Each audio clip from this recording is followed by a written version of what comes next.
Hey y'all, welcome to the Southern Appalachian Herbal Podcast. I'm Judson Carroll and I'm an herbalist. I'm also a wild crafter, a gardener, and herb grower. I'm coming to you from high atop the beautiful Blue Ridge Mountains of North Carolina, just a stone's throw from the Tennessee line, overlooking the Pisgah National Forest. Absolutely surrounded by the bounty of God's green earth. I spent most of my life wandering these mountains and learning about plants from the old-timers and all sorts of characters. On this show, we'll talk about herbs and how to use them, how to find them, how to grow them, how to make preparations. We'll talk about a lot of things. We can also talk about permaculture, homesteading, foraging, and living off the land. Most anything, really. You can email me at southernappalachianherbs@gmail.com if you have a question or a comment. You can also contact me through the Grow Network, where I'm a regular contributor and a moderator for the forums. And my blog is, of course, southernappalachianherbs@blogspot.com. All right, y'all. I'm going to sit my guitar down and let's talk about herbs.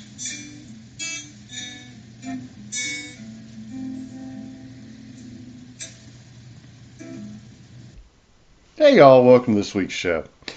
Going to get into some really interesting plants this week. It's almost like a by request kind of episode because several people over the last couple of weeks have asked me about Deadnettle, Lamium, henbit, also called purple archangel, believe it or not, purple deadnettle, red deadnettle.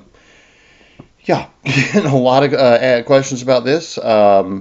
First, I guess, was about, 2 weeks ago. Real nice young lady in Virginia. We had a really nice exchange. And she wanted to know. And, I was interviewed on the Sensus Fidelium podcast about a week ago.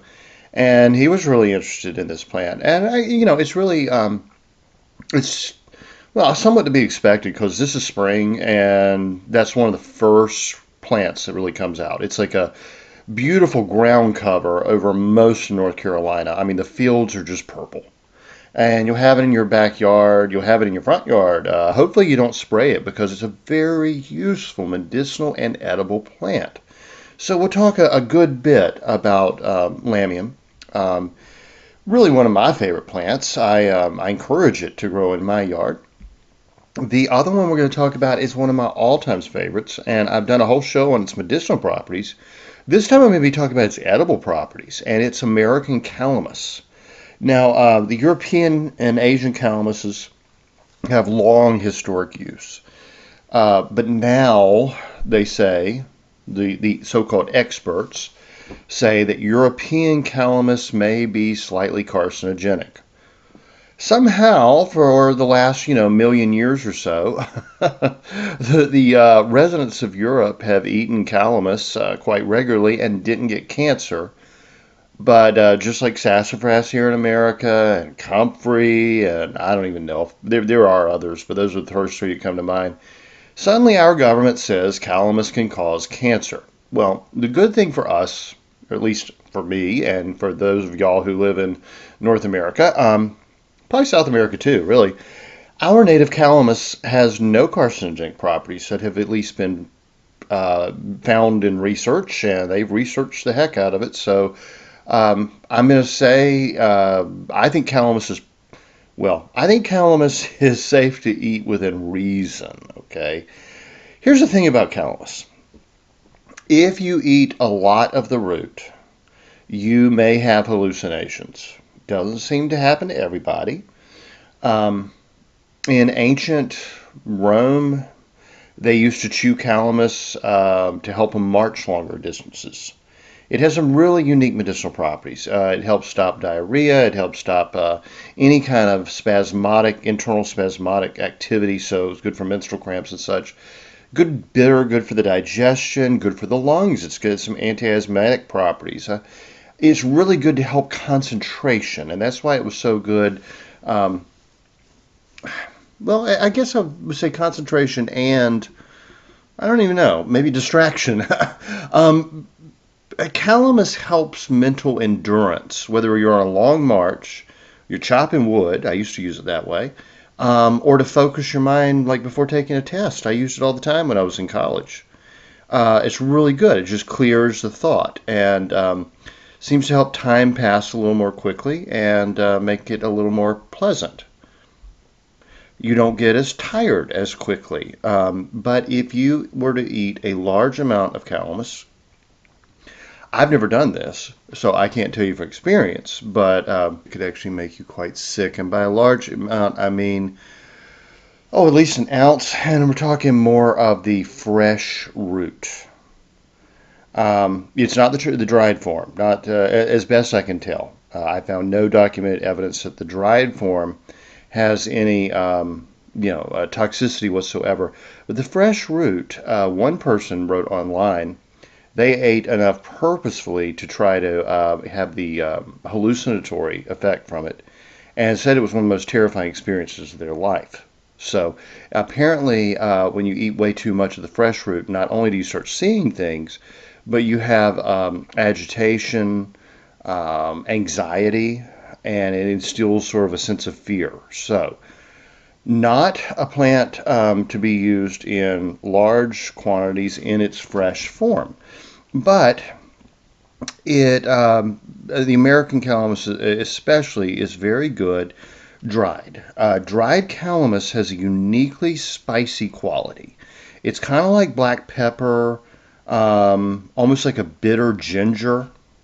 It's a bitter herb. There's no doubt about it, but it's peppery, and it actually will somewhat numb your tongue. You know, if you've ever had Szechuan peppercorns in a really spicy Chinese dish, they put those Szechuan peppercorns in there specifically for that numbing quality. And it's really unique. It's really good, actually, if used in small amounts. And it was a popular culinary herb in the ancient world, ancient Rome and Egypt and all that. I like it as a seasoning for fish, which probably won't surprise you because, it's like every show I talk about how much I love to fish and eat fish and 5 different ways to cook fish. But some people like to candy the root. And when you candy the root, you just slice it thin and you cook it down with equal parts sugar and water until all the water's gone. And then you can do that with orange peel. You can do that with many things. Angelica is very good candied. That root as well. The main, if you're out foraging, and you should be, especially this time of year, it's beautiful out there, nice and warm. You're going to find calamus probably growing just about anywhere you find cattails. In fact, it really kind of looks similar to cattail, except the flower, instead of forming that, signature cattail, brown, velvety pod, I guess, it forms a yellow spike. So it's smaller, usually. I mean, when full grown. Right now, they're both going to be about the same size. And this is a great time of year to harvest cattails, to make pickles out of the stems and such. Really good. But the main difference between calamus and cattail is that gingery, peppery quality of the roots. As far as the shoots and leaves, you can use them interchangeably. You can throw them in a salad. You can pickle them. You can do whatever you want. Really good. Fresh grated roots are really good, though, if you think of this as like a peppery, bitter ginger. And so that makes them really good in like Asian style soups and stir fries. Use them just like we would ginger or Szechuan peppercorns because they have that same numbing quality. And in this, I'm using the fresh root. I'm just using enough as a seasoning herb. I'm not like pulling up 4 or 5 roots and eating them whole. That's where you get that toxicity from. And it doesn't seem to be physically toxic. It just seems to affect the mind and not in a good way. So, I found that in order to make restaurant quality Chinese food, my kitchen stove just will not work. It's an electric stove. When I was in Georgia, I used to have gas, and I really miss having central gas. That was awesome. Frankly, these flat top glass induction stoves are, in my opinion, absolutely worthless. They don't heat evenly. They kind of cycle on and off. They don't heat consistently, and they wear out. I mean, I've had my aunt has one, and I've had to replace it. The burners just keep burning out, and it's hardly ever used. I mean, just moderate, I think they're just garbage. I mean, I take an old, 1970s, 1880s, 1950s even, electric coil burner stove any day over these fancy flat top glass things. The old saying is the fancier the kitchen, the worse the food, or the less actual cooking's done in it. And yeah, that's really made for someone who wants a real clean, streamlined appearance and easy cleanup than for someone who's actually cooking. No offense intended, but I think they're garbage. But even when it comes to Chinese food, though, and I'm using a wok, really even anything but a gas stove's not going to work. You've got to have it rocket hot. Now, a friend of mine says she loves her electric wok. I haven't tried one. It's one of those plug-in, turn on the dial things. I cannot, for the life of me, see how it gets as hot as like one of those jet engine stoves in a Chinese restaurant. But um, our tastes are a little different. She's not really the cook things in oil and have a lot of smoke in your kitchen type of person. She's sort of maybe more of an emphasis on cleanliness. Yeah, I won't say anything further about that, but she's rather very neat. To a Yeah. Anyway, so here's how I use my wok. Okay, I want a blast of heat. I want rocket hot. So metal J tubes work really well. That is an old style of rocket stove. You can find those designs online. Split logs work very well. You can actually take a log and split it like a dozen times, so you have like little wedges. Sit it up, put some wood chips in there and light it, and that thing is going to be just like a rocket. I mean, it will pull in air from all those sides from the split log, and it's going to be one of the hottest fires you can get. So, if I was in the woods, maybe I'd do that. Mainly, I use my grill. I mean, I just get a real hot grill going. That's going to be a lot hotter with the vents open and everything than a stove. And I put my wok right on the grill. The wok actually gets red hot. So that's what I'm talking about. So before you do this, and this I think any chef is going to give you the exact same advice, but when you're doing real fast cooking, it's totally, you have to do this. Well, it's what the French called mise en place, okay? Everything in its place. Get everything prepared, portioned, and it's better if you put it in its own little dish or little piles on plates, so you can grab all of it or just, toss all of it in at one time. And I think, any commercial kitchen would give you that exact same advice. Any chef would tell you that. Mise en place is probably one of the greatest skills to have in the kitchen. It really is, because you're not reaching around grabbing things. You're not worried about if something's cooking too slowly or something's cooking too fast. You have everything right there at your fingertips. So with Calamus, this is a great combination. Chicken livers and mushrooms. Really, absolutely. It's got that kind of spicy, gingery, bitter flavor. But, any meat, kind of bite-sized pieces will do if you just really can't stand chicken livers. I happen to love them. And as I've said many times, Springer Mountain Farms chicken is the only commercial chicken I will buy. Gus owns the company down in Georgia. He does it right. The chicken tastes as good, almost as good as a backyard chicken, right? Nice and clean, cheap, maybe $2 a pound or less. They usually actually have a coupon. It's great. So anyway, that's what I like. But if you have a little piece of beef or chicken or pork or venison, deer meat would be really good in this. Actually, shrimp would be good. But anyway, I like to use plenty of vegetables, especially onions and garlics, scallions, leeks, ramps, etc. Any of the allium family. Wild greens are really good, but save them for the end. So this is one where you can combine a lot of your forage foods. You could have wild onions or ramps. You could have wild mustard. You could have dandelion greens. You could have whatever you want. Bean sprouts. That's another good idea. Bean sprouts are nice.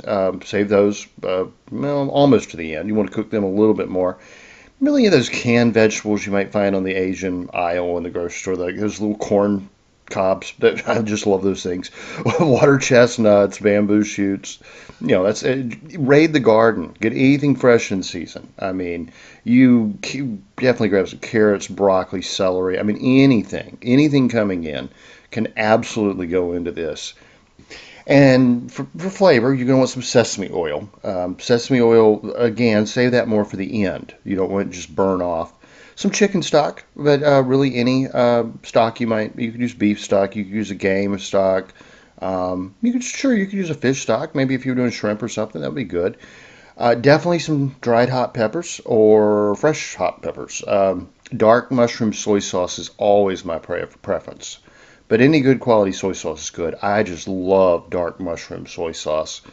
Optional ingredients would be Chinese cooking wine. That's like impossible to find where I live. So I substitute sherry or Madeira. It's similar. It's good. Lemongrass is always nice. Really good. It doesn't grow real well where I live, but when I have it, I love it. Five spice is sort of like the Asian version of Creole seasoning. It's just a mix of dried spices like anise and clove, and it's very nice. Always good to have. One thing I really like that's really like impossible to find in North Carolina, I mean outside of Charlotte probably. Yeah, probably. And I don't go to Charlotte. I hate Charlotte. I won't even drive through Charlotte. Uh, Crime-ridden, horrible place. Um, Chinese fermented black beans. Now these are really good actually. It seems there are like I think I found at least five different ways that in different regions of China they ferment black beans. Most use what's called koji, which is a bacterial starter culture. I've seen others that just do a lacto fermentation with salt, like you would make pickles, or add a little whey. Other recipes have told me to add a little kombucha. Seems like any way you can ferment your black beans to preserve them, it's going to work. You mix in some salt. Usually they're really, really garlicky. They got some hot pepper in there. They're really nice. And, growing up, the Chinese restaurant was in a little town in the east part of North Carolina. Let me think. It was Hunan region. And they used a lot of black beans, fermented black beans in their cooking. And I got just really used to that taste. I love, pickled bean salads, fermented bean salads. I'm a legume fanatic. So that's something I like to do is ferment my own beans. Now, if you haven't tried them, you're probably going to want to find some. Get the taste for it and then figure out what you want to do in your own kitchen. But it doesn't seem to be something you absolutely have to buy. There seems to be several ways of making fermented black beans depending on region. And these are small Chinese black beans. I'm not sure exactly what variety of bean they are. I use just regular old Mexican black beans. They work fine for me. There's a beautiful uh, Cherokee black turtle bean.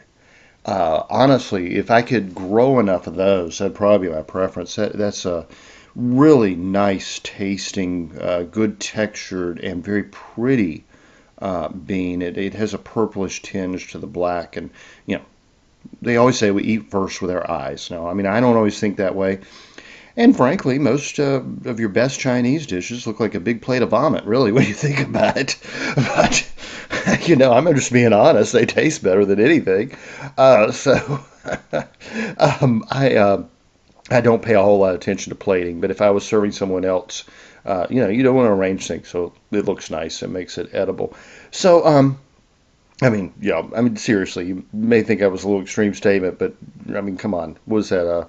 Mapo tofu? I mean, really, that looks disgusting. Seriously, and I'm not big on tofu in any form, but it tastes great. Seriously, it tastes great. So, all right, so we got our ingredients, and you can also use ginger. You don't have to just substitute calamus for ginger, or turmeric, or galangal, which is in the same family, but calamus is not in the same family, so it's not a one-to-one substitution, as you say. Um, just, get everything chopped up, get it ready to go. If you don't add wine, you might want to add a pinch of sugar. That's why sherry's a little bit like the Chinese. Um, I cannot remember. Shaoxing wine? Something like that. It's a sweeter cooking wine, so that's why I think sherry works rather well in there. Madeira is better. If I can get Madeira or Marsala, even. Marsala would probably actually be my preference. And it's a light sherry. We're not talking, a deeply caramelized, very sweet sherry. So, got everything ready, right? Remember, this calamus is a nice aromatic flavor. Let's get the wok going. We're going to get really hot. Now, for this, I'm just going to use a neutral cooking oil. It could be, you know, I don't even know. Just whatever you like. Don't use an expensive olive oil. Don't use up all your sesame oil.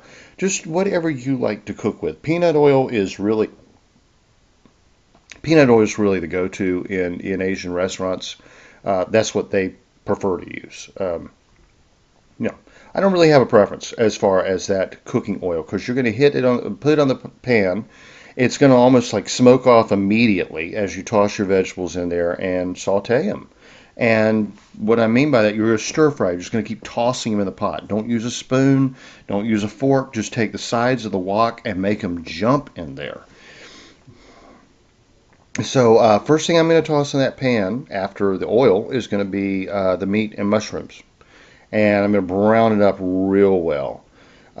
Then some dried hot peppers. Again, I'm just tossing alliums, the onions, anything. Save the garlic.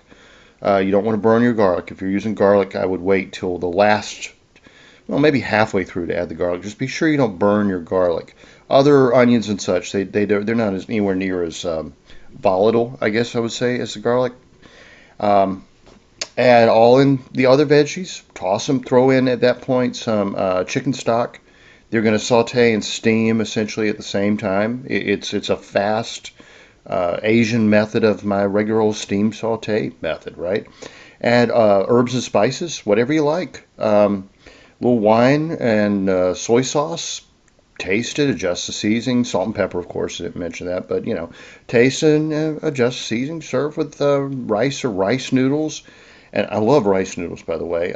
If you use rice noodles, just toss them in the pot with everything else. Dry. I mean, finish them in the pot. They'll steam right in there with. I mean, they cook in no time. Really love rice noodles, but just toss and turn and coat with the pan sauce. And really, I mean, this is why you have to have everything set up. If you have a hot wok and you got everything in its place, mise en place, right? Should take 5 minutes. It's a 5-minute meal. And if you foraged most of your veggies or gotten a lot of them from the garden, this can be a free, I mean, like a literally free 5-minute Chinese meal that would cost a lot in a restaurant. Is going to be much better quality, much better quality. Learning to use a wok and getting those very basic Chinese ingredient flavors, Soy sauce, or my preference is dark mushroom soy sauce. Fermented black beans. Shaoxing wine or a substitute. A little five spice. There's just a few other things. Maybe some oyster sauce. That I wouldn't put that in this dish, but it's good. Hoisin sauce. Yeah, I mean basically the key flavors of much of Chinese cooking are sesame oil, soy sauce, green onion, scallion, green onion, garlic, ginger. I think it pretty much covers it actually. Oh, some hot pepper. Maybe a little. That's like you kind of get that down, and you can just alter it to your taste. You can add different ingredients. Always a little chicken stock, a little chicken broth. Will bring everything together, and I think you're gonna love it. I mean, really. And this is one where just Calamus would just give it that peppery, aromatic. It's like if you served it to someone, they're gonna be like, "Wow, this is really interesting," because it is a really interesting flavor, and its medicinal benefits might actually help them enjoy the meal more, really, and it helps with digestion. So why not, right? All right, let's get on to our medicinal herb of the week. The foraged herb comes from my spring foraging cookbook, and the medicinal herb comes from medicinal weeds and grasses of the American Southeast, which, as I always say, these weeds and grasses grow just about everywhere. So don't get, I give you that as my reference point. This is where I live, and this is how I know to use things. It doesn't mean that these plants only grow here. No, they literally grow just about everywhere. That's what a weed does. And grasses are particularly adaptable. So let's talk about Lamium. This is Lamium amplexicolae. I think that's how you pronounce it. That's deadnettle, greater henbit, or henbit deadnettle. More common by far in North Carolina is Lamium purpureum, which just means purple lamium, right? That's Latin for purple. I'll call it deadnettle, purple archangel, purple deadnettle, red deadnettle, and yeah, I can't pronounce the German name. No, I'm not going to even try. All right, so often considered a troublesome weed. I mean, it's people for no apparent reason just hate it. They spray Roundup on their gardens. This is one people try to get rid of as much as they do dandelion. It's just ridiculous. Deadnettle or henbit is one of the most commonly used herbs in traditional European herbal medicine. And like the dandelion, it was brought here by immigrants to be used as food and medicine. Pliny the Elder wrote, the variety of nettle, which we have already spoken under the name of Lamium, is the most innoxious of its all, the leaves not having any stinging property. It is used for the cure of bruises and contusions with a sprinkling of salt, as also for burns and scrofulous sores, tumors, gouts, and wounds. The middle of the leaf is white and is used for the cure of erysipelas. Some of our authors have distinguished the various species of this plant according to their respective seasons. Thus, for instance, the root of the autumn nettle, they say, carried on a person as an amulet, is a cure for tertian fevers. I don't see how, but hey, whatever. The root of the autumn nettle, let's see. If due care is taken when pulling up the root, mention the patient's name and to it state who he is and who are his parents. They say, too, that this plant is productive of similar results in Cortian fevers. These are malarial fevers, come every 3 or 4 days. And they pretend that the root of the nettle, with the addition of salt, will extract foreign substances from the body, and that the leaves mixed with stale axle grease will disperse scrofulous sores, or, if they suppurate, that means come to a head, basically, cauterize them and call him to fill up with new flesh. So, even, Pliny the Elder, this is ancient Greek medicinal writing, is pretty dubious about these claims for this supposed autumn nettle. I love the lore. I'll put it in there with just a grain of salt. But the thing about, they call it nettle. The leaf resembles the urtica family, the nettle family, but the urtica family has stinging prickles, right? The dead nettle, it's called dead nettle because it has no sting. It doesn't mean it's dead or anything. It's called henbit because chickens like to eat it. It's a very widely used plant in traditional herbal medicine before people started thinking of it as a weed. Gerard, writing in the 1500s, he included 6 separate plants under the heading of Lamium, and he called them all deadnettle or archangel and listed their properties identically. So I don't know exactly if all these plants that he called Lamium were actually Lamium or deadnettle or archangel, but they had similar properties and similar appearance. Now, one of the reasons it's called archangel is because it's such a great healing plant. It was literally thought to save people's lives, and actually has a long association with the archangel Raphael, to whom, according to ancient Jewish legends, or from whom, I guess I should say, well, I'll just put it this way. According to the ancient Jewish legends, he taught our first parents and Noah and his children the use of medicinal herbs. So when you see something named archangel, like Angelica, Latin name Archangelica, you know you have a very potent medicinal plant.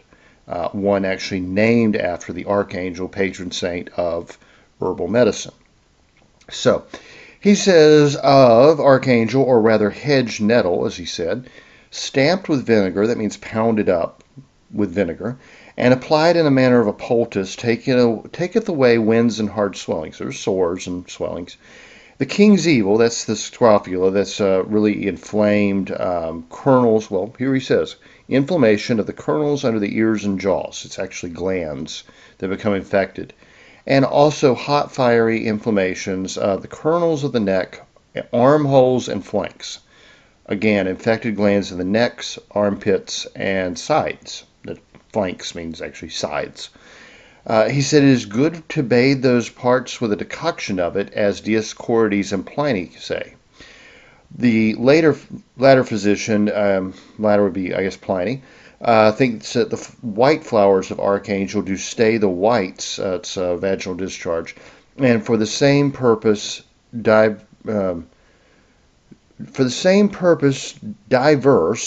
people do make a conserve, as they call it, of the flowers with sugar, which they appoint to be taken for certain days together. Wow, that's hard to say. He just means they make preserves, essentially like a jelly of it with sugar, and say you should take it for so many days for leucorrhea, essentially. The flowers are baked with sugar as roses are, and also the distilled water of them is used to make the heart merry, to make a good color in the face, and to make vital spirits more fresh and lively. Culpeper had really strong opinions about both the Deadnettle and archangel, but did find the herb useful. He said to put a glass on their practice. What does he mean by that? These old sayings. He means like to look at it under a magnifying glass, essentially. The physician call an herb which country people vulgarly know by the name of deadnettle, archangel, which they savor more superstition or folly. I leave to the judicious reader. There is more curiosity than courtesy to my countrymen, used by others in the explanation as well as of the name, as descriptions of this so well-known herb, which that I may not also be guilty of, take this short description of the red archangel. What does he mean? Culpeper was an odd guy. He was really, he was a trained apothecist. He was a rebel. I mean, he was actually killed in the English Revolution. He was... The guilds that controlled medicine did not take kindly to him translating their books from Latin into English so that common people had access to medicine. They accused him of everything from treason to witchcraft and tried to have him killed. Meanwhile, he was very much into astrology, and so rather into his own superstitions, but in his book he constantly derides other people for superstitions, witchcraft, and he hated Catholics. He absolutely despised Catholics. So he, in this case, is saying that the physician knows Lamium as archangel, meaning it's a useful herb, whereas the country people had some legends of like superstition and witchcraft associated with it. I think that's a good way of putting it, yeah. He then goes on to describe it, and I'm just going to say Google it, okay, because you're going to get millions of pictures, and whether you use a phone app or you got a field guide, it's such a common plant and so easy to identify. He talks of the red, white, and a yellow one. We don't have the yellow one in my area. We really more have the red or purple, really. And he says the virtues and use. The archangels are somewhat hot and dry, and drier than stinging nettles, and used with better success for the stopping and hardness of the spleen than they. So he thought it was better for obstructions of the spleen than real nettles, urtica. By using a decoction of the herb in wine and afterwards applying the herb hot to the region of the spleen as a plaster, so taken in wine internally and used as a poultice, essentially, or as a decoction with sponges. So, he was just saying apply the tea to it. Flowers of the white archangel are preserved or conserved to be used to stay the whites, and the flower of the red to stay the reds. That's excessive menstrual bleeding. So they thought it had two different qualities. The herb also bruised with some salt and vinegar and hog grease. It's better than axle grease, at least. Now, at least we're using lard. That's one change from 100 years previous. No, that was back with Pliny. That wasn't Gerard. So 1,000 years previous, he's at least gone from axle grease to hog grease. Laid upon a hard tumor or swelling, or that which is vulgarly called the king's evil. That's scrofula again. Do help dissolve them, and in like manner applied doth much allay the pains and give ease to gout, sciatica, and other pains of the joints and sinews. It is also very effectual to heal green wounds and old ulcers, also to stay their fretting, gnawing, and spreading, so help these sores from getting worse, essentially. It draweth forth splinters, and I've never tried that. I'd like to try that. Next time I have some Deadnettle and some lard, I'll see if it does actually draw out a splinter, if I happen to have a splinter, because it'd be very useful if it does. It'd be worth keeping around for that alone. And other such things as gotten into the flesh, like things as gotten into the flesh, and is very good against bruises and burnings. But the yellow archangel is commended for old, filthy, corrupt sores and ulcers, yea, although they grow to be hollow, and to dissolve tumors. So, talking a really good herb for ulcerous wounds and boils and many very skin issues taken externally. Now, going to the German tradition, they love dead nettle. Father Kunzel said the dead nettle resembles a nettle so much that only experts can tell the two apart. Well, I don't think, maybe the one in Germany looks a little more nettly than the one that grows in my backyard or all over North Carolina. He says, as soon as it blooms, every child can distinguish it. And he goes on more about, descriptions, and the children in Germany picked off the blossoms and sucked out the nectar, or honey as he calls it. He said, God has given this plant the power to cool, to kill fever, heat, and inflammation. It relieves diarrhea in humans and cattle. Old men suffering from great pains because they cannot urinate find relief after drinking a few cups of this herb. It's very good for prostate inflammation, in other words. The tea is good for cleansing the blood. Boil the herb for 10 to 15 minutes. Now, we don't actually do that anymore. It says to collect the whole plant during flowering season and dry it. He actually recommended drying in the sun. We don't do that anymore. We found the herbs retain more potency when dried in the shade. Just make sure they get plenty of air circulation. And, I've said before, I love to use my attic for this. So just open the attic door, take a rack, and put herbs up there, and they're dry within a day. I mean, it's fantastic. Dark, hot, dry area, with good air circulation, and it's just like boom. I mean, that's like your free food dehydrator up there if you want to use it in the summer. Miss Grieve, well, let's see, wait a minute. Let me go back to Father Kunzel for a moment. He said a jelly made from dead nettle was a wonderful coolant for burns and inflamed feet, and the same tea helped against inflammation of the bladder. And that was even severe inflammation when the urine's red and burning sharp, as they used to say. Miss Grieve really separated the two out, or the three, I guess, red, white, and yellow. I think she mentioned the yellow. I know she mentioned the red and white. Of the white nettle, she said it was Lamium album, and known as Archangel, white dead nettle, etc. She gets a lot into the description. I don't need to read this to you right now. Apparently, it was very favored by bees. It was known as the bee nettle as well.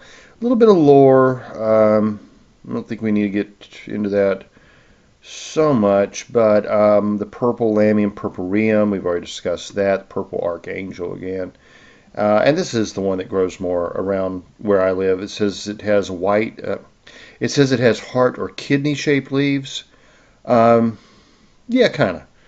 Yeah, you can definitely tell the difference between the red or purple dead nettle and true nettles, the urtica species. For the medicinal actions and uses, she says they're pretty much interchangeable of the white and the purple.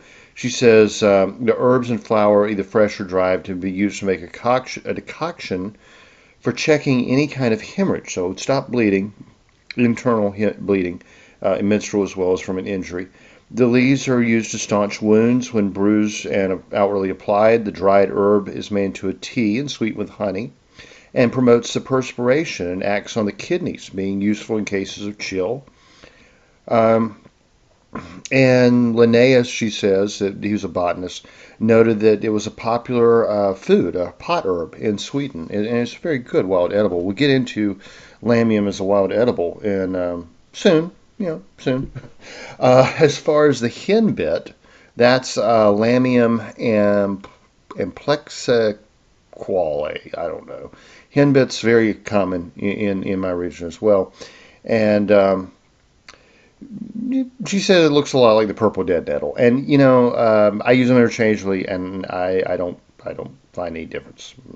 There's also a spotted dead nettle, L. maculatum, and a hemp nettle that apparently looks more like hemp, which is rather interesting. Nettles, urtica species, has a lot of interchangeability with hemp in terms of fiber and different things. They're not related plants, but they do have some interestingly similar uses. Used medicinally, the whole herb collected in May and June, just coming to flower. Herb may be cultivated, of course. Medicinal actions and uses, the whole plant is astringent in nature, and herbal medicine is considered of use for arresting hemorrhages. In the spitting of blood and dysentery, so it helps with tubercular or other whatever reason you might be spitting blood. Can be ulcers sometimes. Dysentery, severe diarrhea. Cotton wool dipped into a tincture of the fresh herb is efficacious in staunching bleeding, so it has styptic qualities. And a homeopathic tincture prepared from the flowers is used for internal bleeding. It's used as a blood purifier for rashes, eczema. That's more the flowers. A decoction of the flowers used as a blood purifier. Has the reputation of being effectual in healing of green wounds, burns, and bruises. And dead nettle has been used for female complaints for their astringent properties. She does give us the yellow dead nettle, and that's Lamium galliobdulon, I guess.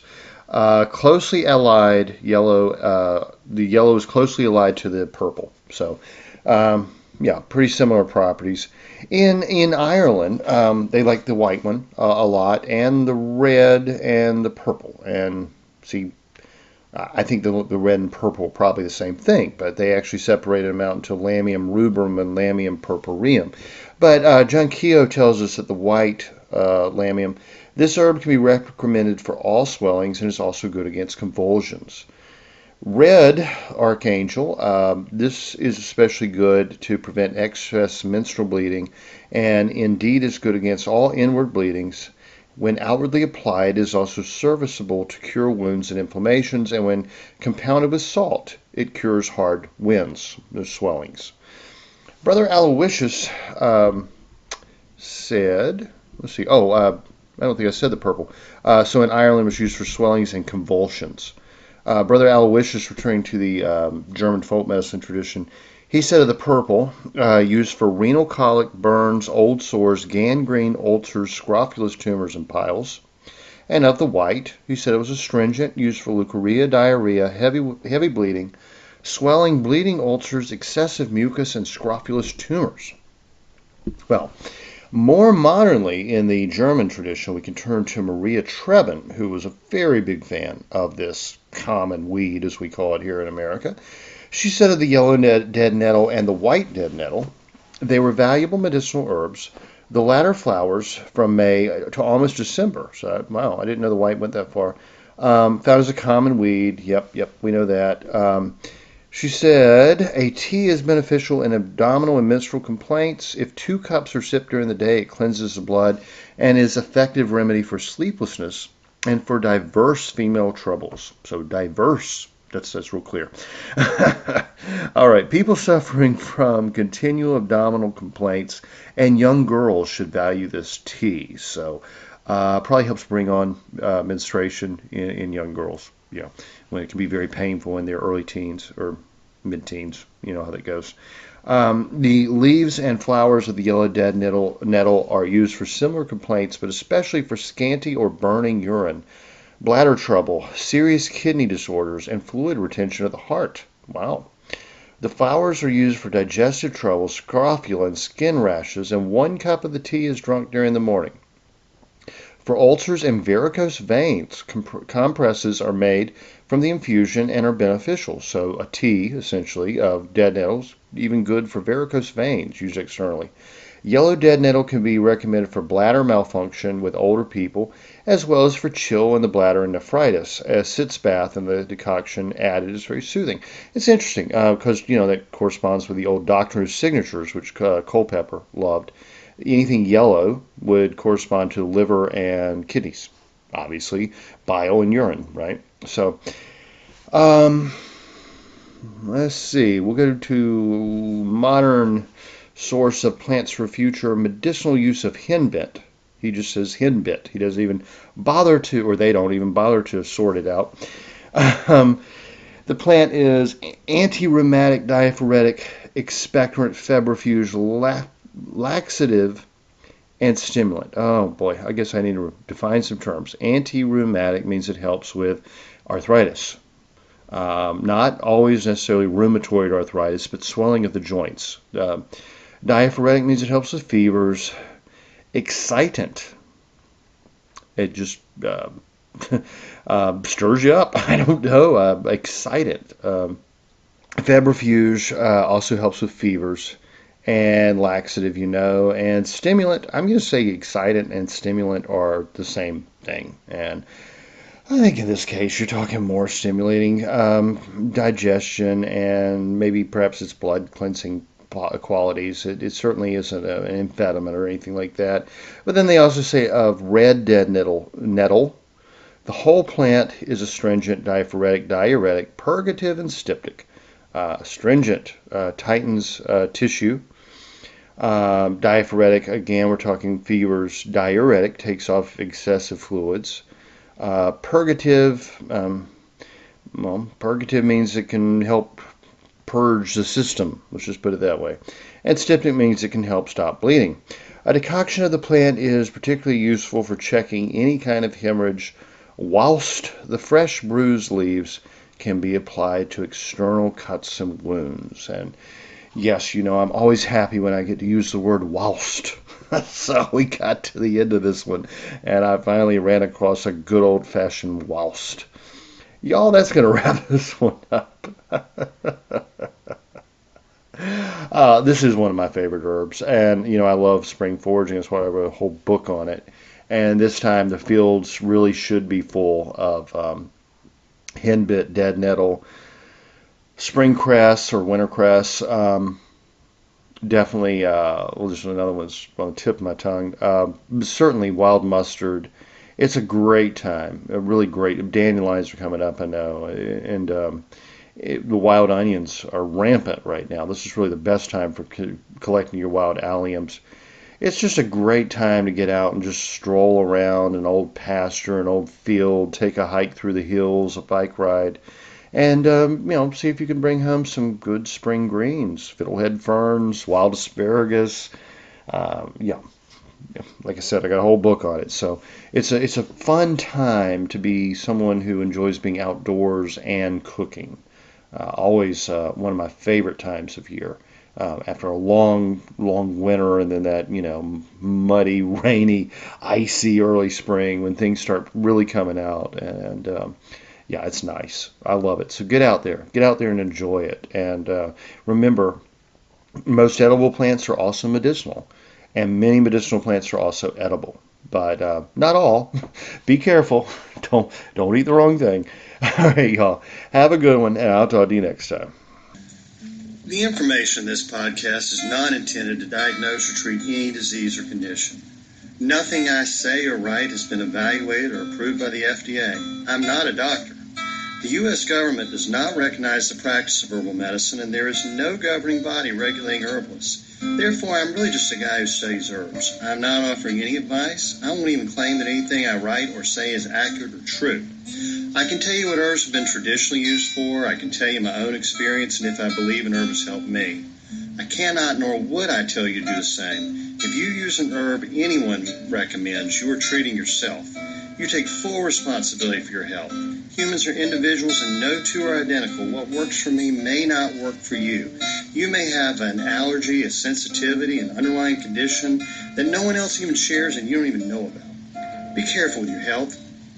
By continuing to listen to my podcast or read my blog, you agree to be responsible for yourself, do your own research, make your own choices, and not to blame me for anything ever.